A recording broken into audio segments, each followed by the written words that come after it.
Երկիրը հանձնող 14,000 քառակուսի մետր թուրքին հանձնող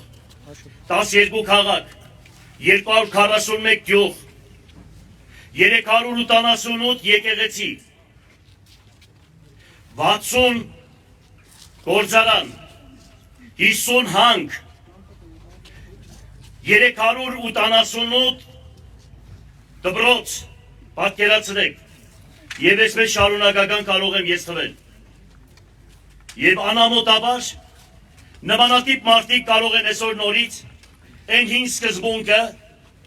որ նախկինները թալանեցին, այս արեցին, այն արեցին, այսօր նորից 7 տարի պետական կառույցները ամբողջությամբ զբաղեցրած, ուրեմն այսօրվա ղեկավարությունը նորից մեղքը գցում է նախկինների վրա։ Ես կարող եմ ասել, որ եթե այդպես է, Հայաստանի Հանրապետության բոլոր հանքերը պատկանում են նախկիններին, բա ինչու չես բացահայտել։ Ամբողջ հանքերը գրված է օֆշորներում։ Երկրում եկած այդ 0.25% վարկերը ձեր մեջ բաժանել եք ամբողջությամբ եւ ոչ մի անուն ազգանուն չես տշում։ Ուրեմն այս մարդիկ իրենց սպառել են։ Ինչ մնում է քաղաքի հետ կապած։ Ես հիմա քանի որ անձրև եկավ արագ ես մի երկու բառ ասեմ, այս ինչ որ կառուցած է, այս կառուցված է իմ այրան ու ընկերներիս այրան գնով։ Երբ որ բոլորն ասում էին, թե քաղաքում մնացել է 500 բնակարան, ես ասում էի կա 5700 անօթևան։ Ճանապարհին թակվա հարձակվեցին բրեկս, թուրք շները, ու մենք չգիտենք, որ ճիշտ ասելու համար կարող է նմանատիպ բախտի արժանանայինք։ Եվ ինձանից հետո Ուրեմն պատկերացրեք մի բնակարան չի կառուցվել, մնացվել է 2500 անօթևան, այստեղ են հատվածում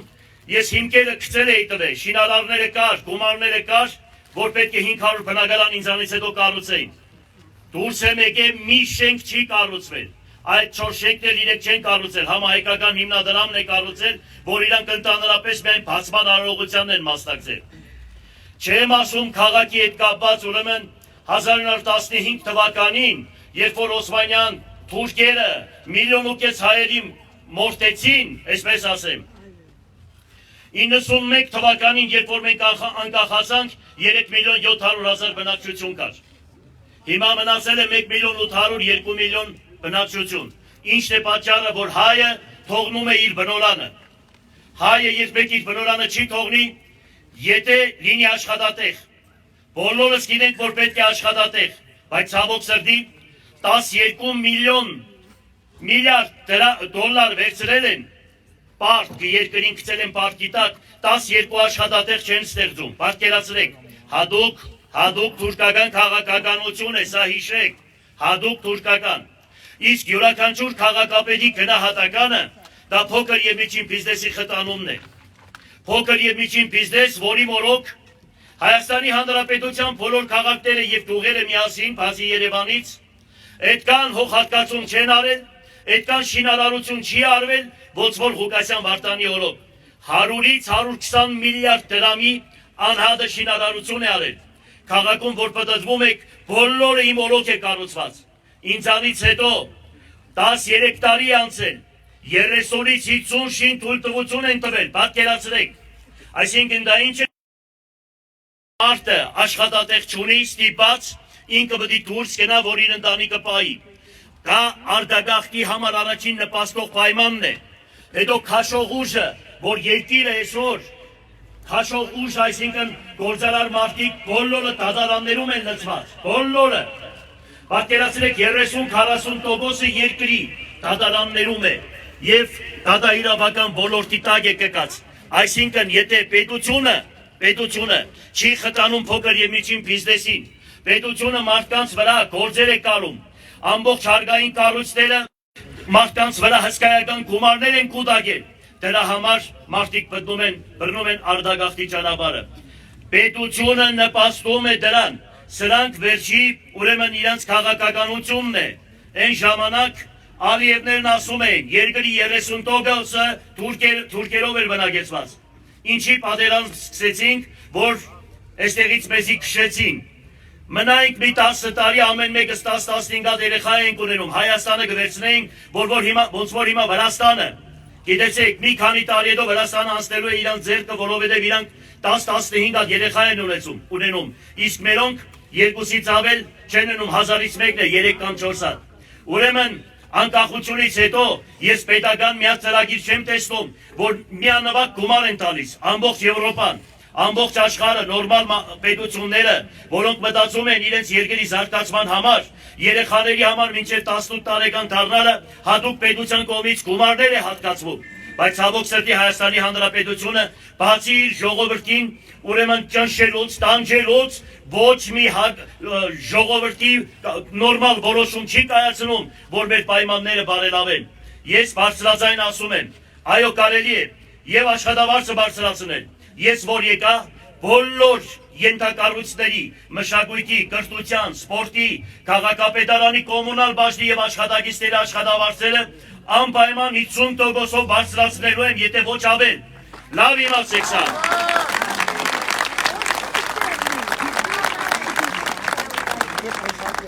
Ուրեմն ամենակարևոր բանը մարդու գոյությունը պաշտպանելն է, որ այսօր 37 տարի լսում ենք մի բան,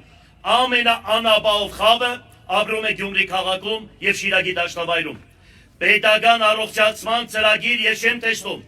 Այսօր եւս այդ ԿՊ-ն, որ ներկայացնում է իր ծրագիրը, նորից տասնյակ տարիներ, եթե իրենք մնացին իհարկե չեն մնա, միանշանակ եմ ասում ձեզ, ուրեմն նորից առողջացման, ժողովրդի համար կենցաղ սպասարկման ինչ որ նյութական խնդիրներ չի լուծում իրենց ծրագրով։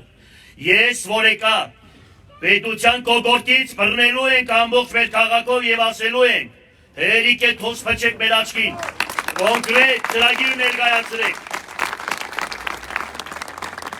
Որևիցե մի կուսակցություն, եթե Շիրակի նկատմամբ, Գյումրու նկատմամբ լուրջ ծրագիր աշխատատեղերի ստեղծման մասին է խոսքը, աշխատատեղերի ստեղծման համար, ուրեմն լուրջ ծրագիր չի ներկայացնում, ես պետք է քարոզեմ բոլորիդ, որ ասեմ ինչի համար է կտրում այս կուսակցությանը։ Մոշկուրից տղեն է, հորողպորս մարդն է, չիտեմ ինչ է բան ես կոմեկով, մեծ սկզբունքով, եթե գնում եք ընտրության, ուրեմն ձեր նախնիները ձեզ կանիցեն։ Դուք դրանց պետք է ասեք, ինչ եք առաջադրել Դավաճանի հետ ձեր տեխնազությունը։ Ես տեսնում եմ ինչ որ մի տղա կա, ասեմ ձեզ որոշակի հարկանք ունեմ։ Բայց երբ որ միացել է ԿՊ-ին, ես էլ չեմ կարող նրան ընդունել ճիշտ մարդկային տղա։ Ազգի Դավաճանի հետ ով ճանապարհ է գնում, ուրեմն նույն մարդը ինքն է։ Եվ այսօր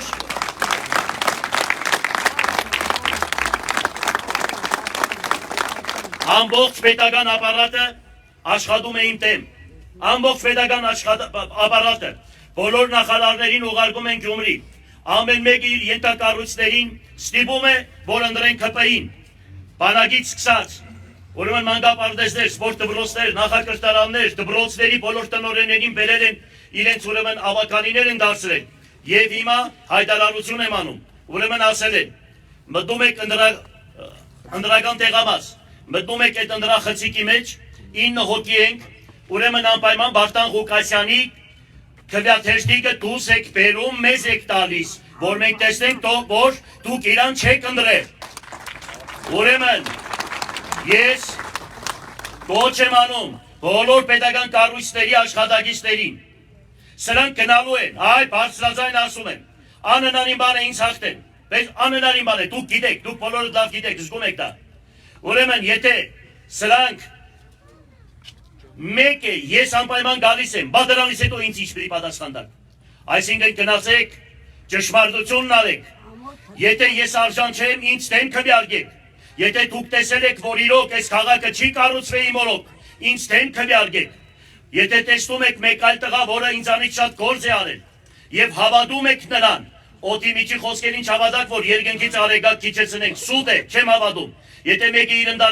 ընտանիքի համար մի զուգարան չի կառուցել, այսքան քաղաք կառուցողին, եթե դուք պետք է չհավատաք, ուրեմն Աստծո անիծքը թափել է ձեր գլխին։ Էդ էլ եմ ասում ձեզ, բարձրաձայն։ Ընտրեք արժանավուն ձևով։ Դուք տեսել եք, ձեր տեսածը ընտրեք, ձեր աչքի տեսածը, ու եթե Հայաստանի Հանրապետությունում իմ ժամանակահատվածում կարևորագույն քաղաքների քաղաքապետերը իրենց մասնագետներին ուղարկում էին Գյումրու քաղաքապետարան, որ սովորեին մեզանից, թե ինչպես եք մենք գումարները հավաքագրում։ Հիմա մեկը ինձ կասի, ոնց եք դուք գումարները ուրեմն հավաքագրելու։ Ես բարձրաձայն ասում եմ, տեղերը գիտեմ։ Երկրաշարժից հետո եւ երկրաշարժից առաջ քաղաքում տասնյակ հազարավոր աբորենի շինություններ կան, որոնք օրինականացված չեն։ $1 միլիոն, $500,000 նորմալ շինություններ, հողեր, որ մարդկանց ձեռքին են, եւ այսօր սրանք չեն օրինականացնում, ինչ-ինչ պատճառներով հավանական է, եւ դրա համար մարդիկ ազատված են եւ գույքի հարգից եւ հողի հարգից։ Իմ հատկացրած հող հատկացումներից հազարավոր մարդիկ շին թույլտվությունները ձեռքերը պատկերացրա չեն կարող ուրեմն կենցաղ-սպասարկման օբյեկտները կառուցել, որովհետեւ պրոբլեմ են ստեղծում, հիշեք, ուրեմն մարդիկ կան, որոնք դատարանում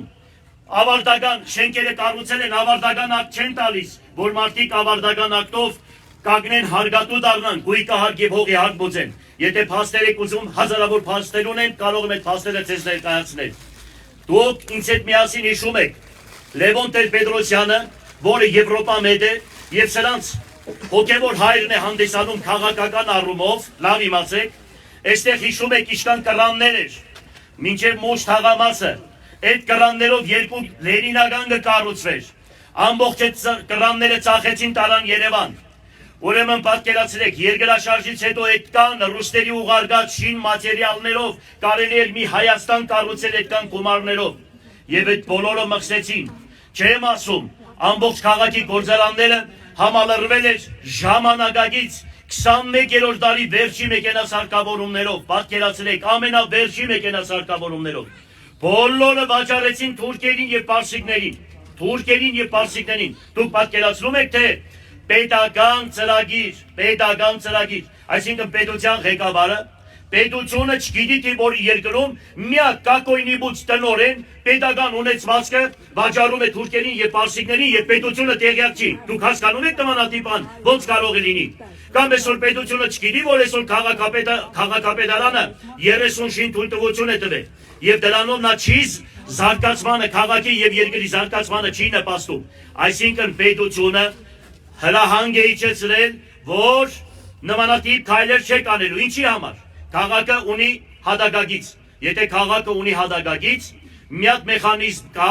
որ քաղաքապետը հողհատկացում է անում, գնում է մարզպետարան, բավերացնում են, հետո գնում է քաղաքաշինության նախարարություն, նորից բավերացնում են, եւ այդ ճանապարհը տևում է 1 տարուց 2 տարի։ Այսինքն պետությունը խոչընդոտ է հանդիսանում Հայաստանի Հանրապետության զարգացմանը։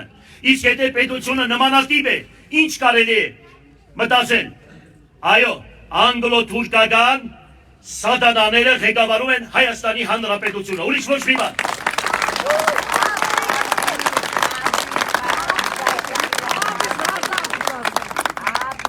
40,000 տնակ են քերացրել քաղաքից, 40,000։ Այն ժամանակ ինձ մեղադրում էին, որ մարդիկ բնակարան էին ստանում, երկու եղբայր, ասենք եղել են 4-5 հոգի կամ 6 հոգի, երկու սենյականոց բնակարան ունեին, ստանում էին երկու բնակարանը, մի եղբայրը դարել են 14 հոգի, մի եղբայրը ասում էր ես կգնամ այդ բնակարան ապրելու, մի եղբայրն է ասում էր գիտեք պարոն քաղաքապետ, հատկացրեք ինձ օրինական, մենք եղբայրներով կսարքենք, մենք այստեղ մնանք։ Որ եկա, խոսք եմ տալիս բոլորի դաշկի առջև, չեմ նայելու ոչ մի պետական հրանգի, անպայման, եթե քաղաքի կենտրոնական հատվածերում չէ, քաղաքի ճարտարապետական տեսքին չի խանգարում, անպայման հողհատկացում եմ անելու տվյալ ընտանիքին, որ այսօր մինչև այսօր երկրաշարժից հետո ապրում է։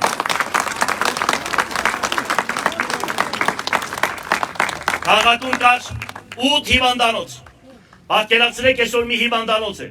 Շիրակի դաշտավայրը, Գուգարկը, Արագածոտնի մարզը, Ջավախքը ամբողջությամբ այդ հիվանդանոցի վրա է։ Եվ այսօր պատկերացրեք ինչ վիճակի մեջ է հիվանդանոցը, չնայած թե հիվանդանոցը ես եմ արել, որ կառուցել են Գյումրի քաղաքում, լավ իմացեք։ Ուրեմն մեզ պետք է երկրորդ հիվանդանոցը պարտադիր։ Քաղաքապետարանը պետք է պարտադիր ունենա իր սեփական հիվանդանոցը, իր սեփական շահույթների որոշակի մասը գալու է Գյումրու քաղաքապետարան, եւ այն մարդիկ, որոնք հնարավորություն չունեն, քաղաքապետարանը պետք է օգնի նրանց, որովհետեւ այդ հիվանդանոցում իրենց առողջության հարցերը կարգավորի։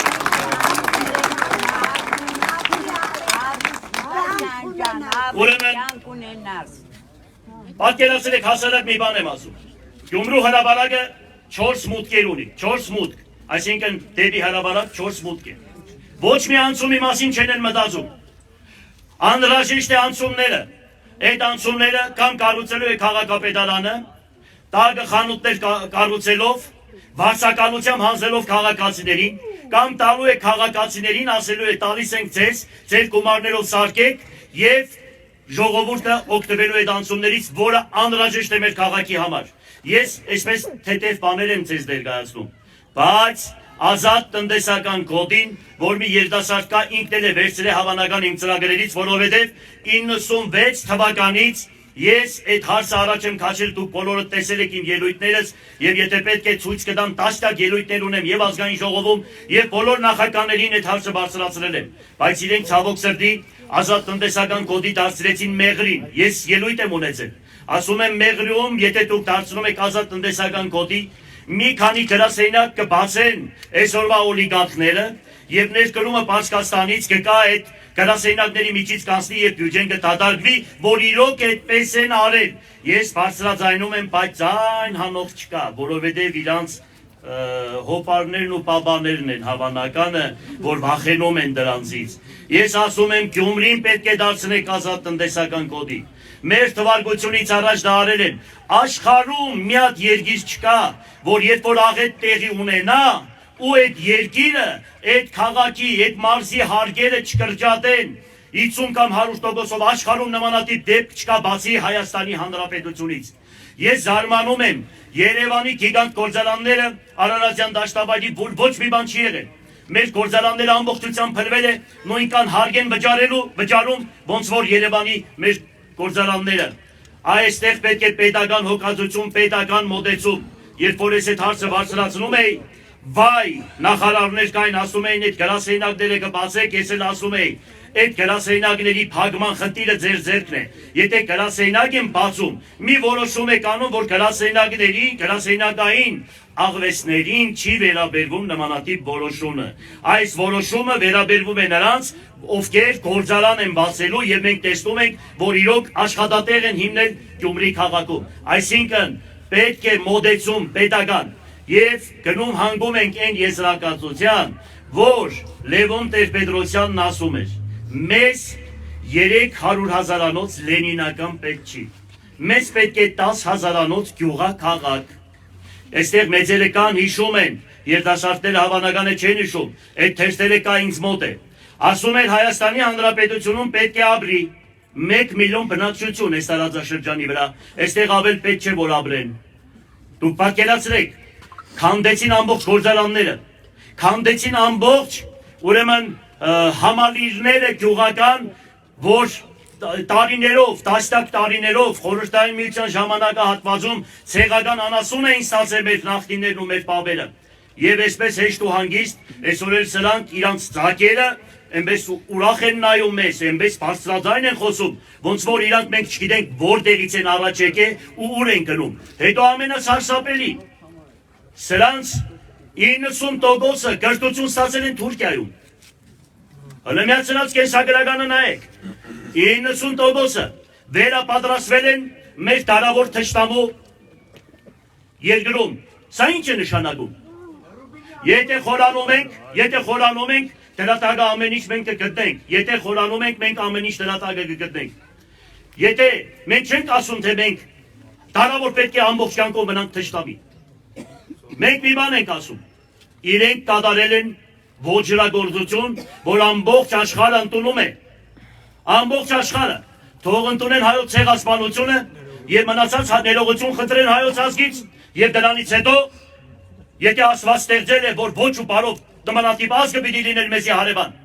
մնացած հարցերը մենք հետագայում գնայինք։ Մի ազգ, որ ոչ մի հարևանի հետ խաղաղ չի ապրում, բոլոր ազգերի հետ պրոբլեմ ունի, բոլորի հողատարածքները զավթել է, աշխարհի կենտրոնը, Կոնստանդինապոլիսը 1450 թվականին գրավել է եւ ասում է սա մեր հողերն են։ 100 տարվա այդ ադրբեջանական ազգը 100 տարի է որ պետություն է ձևավորվել։ Ես զարմանում եմ այսպես ղեկավարների վրա, որ նրանք ասում են թե մեր բավական հողերը մենք հետ վերցրեցինք։ Սրանք գլուխները կախ, այնպես են ամաչում, գետինն են մտնում, yəni իրոք մեր իրանց հողերն են գրավել։ Մի հատ հայկական պատմության մասին սրանք ոչ մի բան չգիտեն։ Դպրոցներում հայոց պատմությունը, քրիստոնեական պատմությունը վերացրել են։ գտնում են հայոց եկեղեցուն, կաթողիկոսի շորերն են քաշում, ես չգիտեմ, գիտեք ինչ կա։ Այո, եթե Աստված ուզում է մի ազգի պատժե, մի քաղաքի պատժի, ուրեմն անարժան հոգևորականների ձեռքով, երբ որ պատալակ է մատուցվում, Աստված քաշում է այդ երկրից եւ այդ քաղաքներից։ Այո, մենք ընդունում ենք, որ հարցեր կան, բայց դրանով մենք չենք կարող կպնել հայոց եկեղեցուն, հայ առաքելական եկեղեցուն։ Այո, մենք պետք է դարավոր եկել է հայոց առաքելական եկեղեցին։ Եթե մեջը ինչ-որ սպասավորներ կան, այո, այդտեղ մենք խոսք ունենք, որ պետք է մենք ընտրենք հոգևոր առաջնորդներ։ Եկեղեցին հոգևորականները պետք է չընտրի, այդպես է կանոնակարգով։ Պետք է ժողովուրդ ընտրի, որ այդտեղ մենք մեր միջի արժանին պետք է ընտրենք։ Ավելի տեսքով գեղեցիկ, մտքով գեղեցիկ, եւ ոչ թե մեզ պետք է հարյուրավոր եպիսկոպոսներ, մեզ պետք է մի քանիսը, որի աղոթքներով որ աղոթ կանեն, երկնքից Աստված լույս կիջեցնի։ Տեսակ խաչ հանեցինք, Աստծո լույսը բացվավ մեր վրա։ Տեսակ կդրվեց, անձրևը, քամին, ճանապարհին ես աղոթքով եկա հասկացել, ասում է Տեր Աստված։ Այս ամեն ինչը լավ լինի։ Ուրեմն ծրագրեր շատ ունենք, գիտենք ինչ պետք է անենք, ոնց պետք է անենք, ում եք պիտի ճանապարհ գնանք։ Պատկերացրեք, այսքան հայոց ազգը իր ապրած կյանքի մեջ չի եղել 5 տարի, որ խաղանտ ապրի։ Միշտ պատերազմների մեջ է եղել, միշտ պատերազմների։ Մենք խաղաղ ենք եղել 75 տարի, որը ռուսների հետ ենք եղել։ Այո, ռուսներն ունեն խնդիր, մեր հետ նկատմամբ սխալներ ունեն, բայց հայոց ցեղասպանություն չեն արել։ Իրենք ասում են, ռուսին պետք է հանենք, թուրքին պետք է բերենք։ Դուք հասկանում եք սա ինչ է նշանակում։ Իրենց կոնկրետ ծրագիրը դա է։ Եթե ով կարող է թուրքի հետ ապրել, ով որ կարող է, ես չգիտեմ, նրա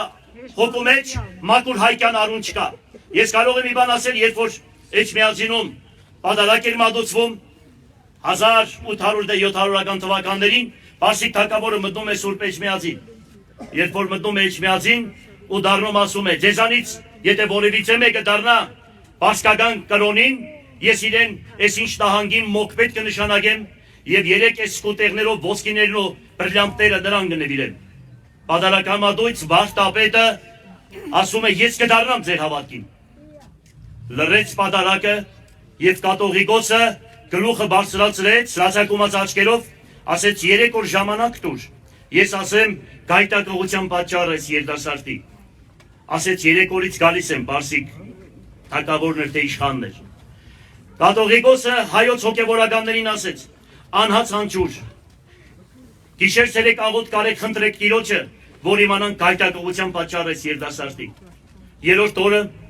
առավոտ ժամը 6-ին 30 հոգևորականներ վազեցին կաթողիկոսի մոտ, ասում էին բեհապար, տեսիլք ենք տեսել, բայց իրանք չգիտեին, որ նույն տեսիլքը տեսել էր կաթողիկոսը ամենայն հայոց։ Ու ինչ ասեցին։ Ասեցին մենք տեսանք,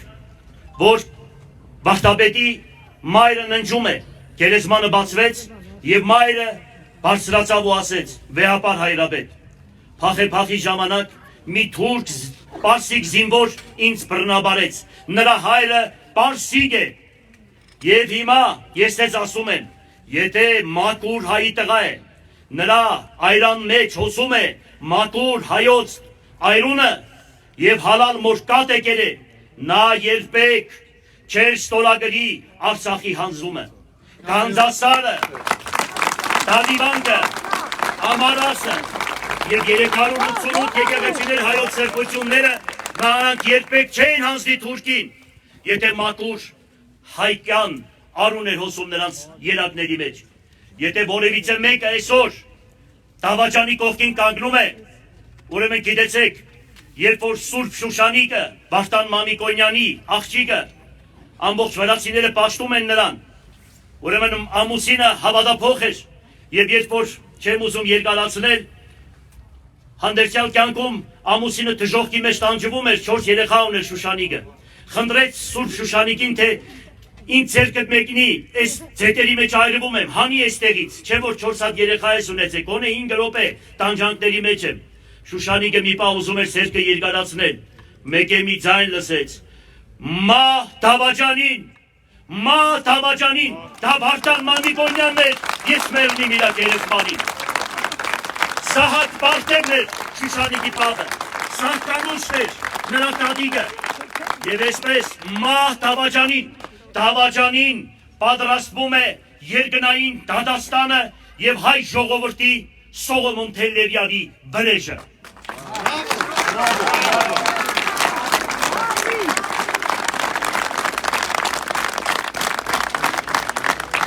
Ես կարող եմ երկար խոսել, ես կարող եմ շատ ձեզ ասել, հավատացեք իմ ծրագիրը շատ երկար է, չեմ ասում, որ Արցախյան պատերազմի մասնակիցներին, Արցախից եկածներին, ուրեմն այն անօթևանները բոլորին բնակարանների և մնացած խնդիրների մասին չեմ ասում, բոլորն իմ աչքիս առջև են, լավ իմացեք, սոցիալական բոլոր ծրագրերը միշտ արել եմ, ուսանողները, հիվանդանոցները, դպրոցները, գաղութները, սոված մարդիկ, ցուրտը, տակը, ամեն ինչը այն մարդու հոգու մեջ է, որ առավոտյան աղոթք է անում ու ասում է Տեր Աստված, այսօր ինչ լավ բան անեմ, որ ասեմ Բալա ջան, քարն էր տաս կանաչ բուսնի եւ ողորմի քո ննջեցյալներին։ Նմանատիպ մարդուն հավատացեք։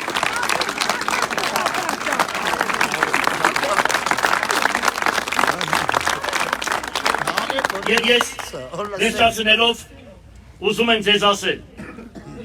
օբյեկտիվ եմ ասում, գնում եք ընտրության, այն սկզբունքը վերացրեք, խնամիս, հորողբորս տղեն, բարեկամը, մյուսը, եթե տեսնում եք, որ ձեր հորողբոր տղեն, ձեր հոպարը, ձեր ասենք եղբայրը, Թավաջան ճանապարհ է բռնել, ճիշտ չի անում,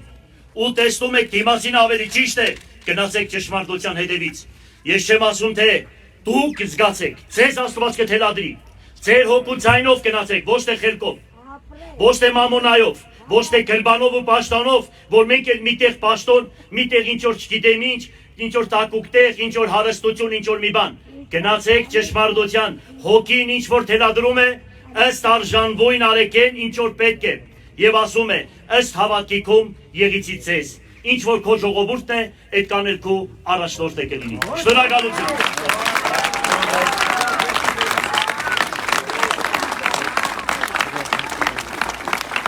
Եթե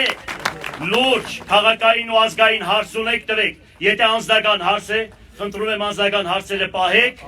ուրեմն առանձին մեզ կմոտենաք,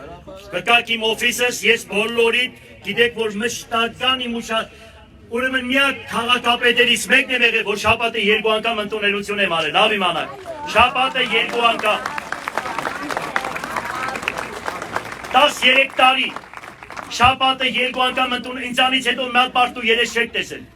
մի հատ մարդու երես չեք տեսել, դուք լավ գիտեք, բոլորը ձեր աչքի առաջ եղել, ու այն քաղաքապետն եմ եղել, որ չեն մտե փող քաղաքապետին կաբինետը ծեծել,